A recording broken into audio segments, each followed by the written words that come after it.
Kabafo, Mpiari Sekenu. This is Arasa Malik, and in this video, I'm going to be introducing you to my African weapon collection, starting with my sofa saber.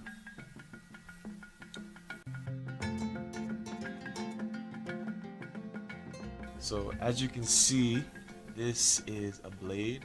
It's a sword to be specific, and just so you can see, it's made out of iron.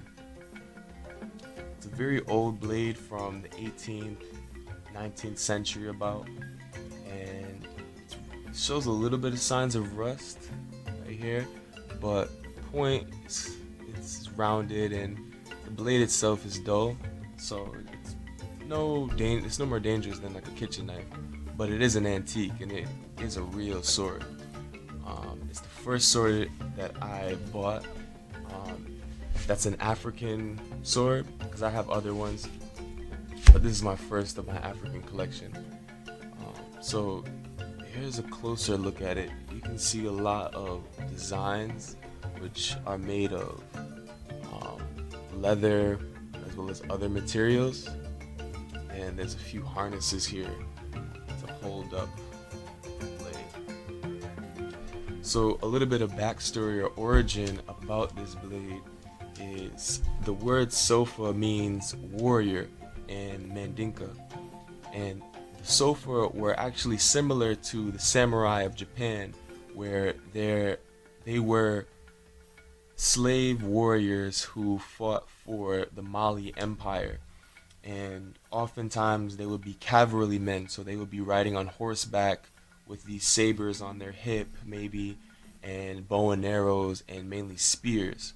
So this weapon wasn't really used as a primary tool, but definitely in close combat, this would be the go-to weapon of choice for a sofa warrior. Also, I would like to say that the sofa were one of the main proponents and founders of the Temne ethnic group of modern-day Sierra Leone. So that's why in the beginning of the video I greeted you in Temne, just as a nod to my ancestral founders, you can say. Sofa, the etymology of the word, so means horse, and fa means father or guardian. So the word sofa, it was used to describe warriors, but literally it translates to guardian or father of the horse. Father of the horse meaning somebody who rides horses, takes care of them, and uses them in battle, which these sofa warriors, because they were cavalry men, cavalry being like knights, horseback people, warriors, that's why they would call them that.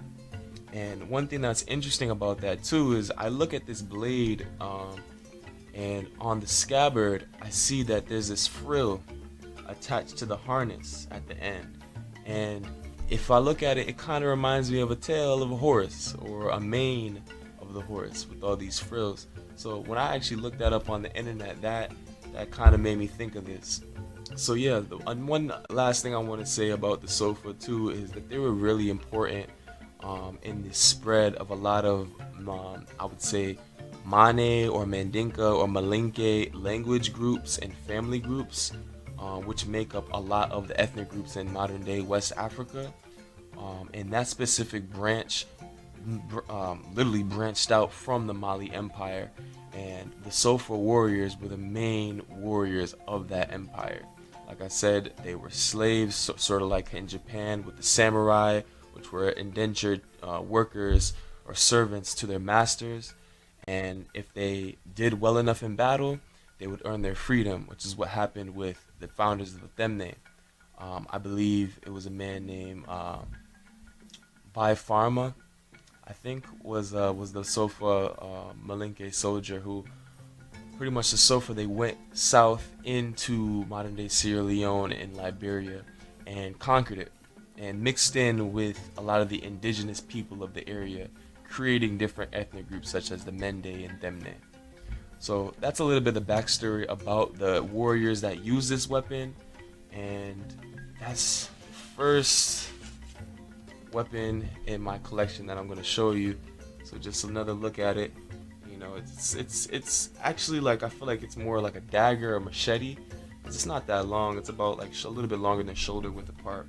But I would say I could say it's a sword. So yeah, that's my Malinke Sofa Saber. Hope you enjoyed my video. Like and subscribe for more content. There's definitely more swords in my collection that I'm willing to share with you guys. So stay on the lookout for that.